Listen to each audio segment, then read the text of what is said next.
Una lagi ang iyong kalusugan. Ako po si Rodolfo Pajardo. Ang edad ko na po ay 81 years old. Sa una po sa lahat, nabili ko na po lahat ng sakit.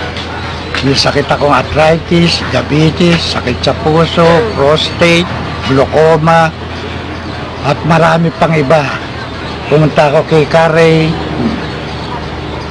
Umattend ako ng seminar doon, nanood lang ako ng obserba. Pero makita ko yung mga tao doon na mga napatunay. Hindi lang ako nainganyo.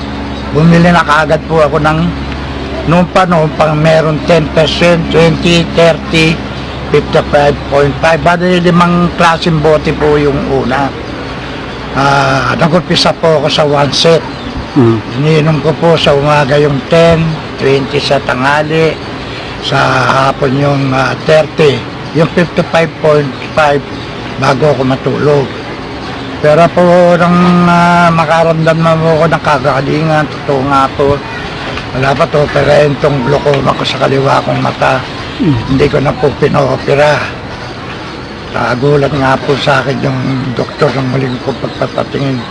Bumababa naman daw ang presyo ng mata ko, kaya hindi na kailangan.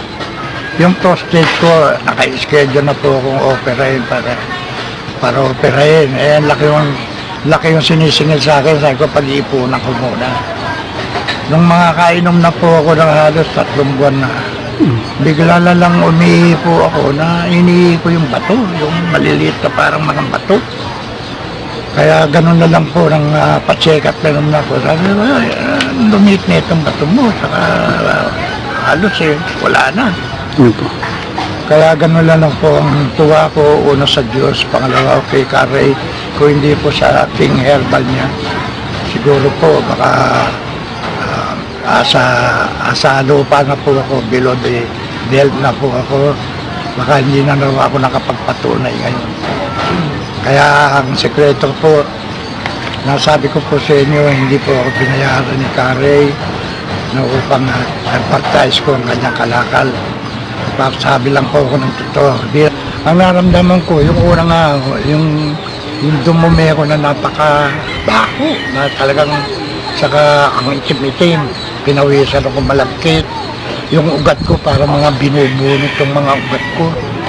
Saka nagtainga ako, nilagday. Kaya tumawag ako kay Ray. Sinabi ko, Carey, bakit ba ganito? Huwag ka matakot. Effect ng gamot yan. Side effect, siyempre yung mga sakit mo, ginagamot yan kaya nararamdaman mo.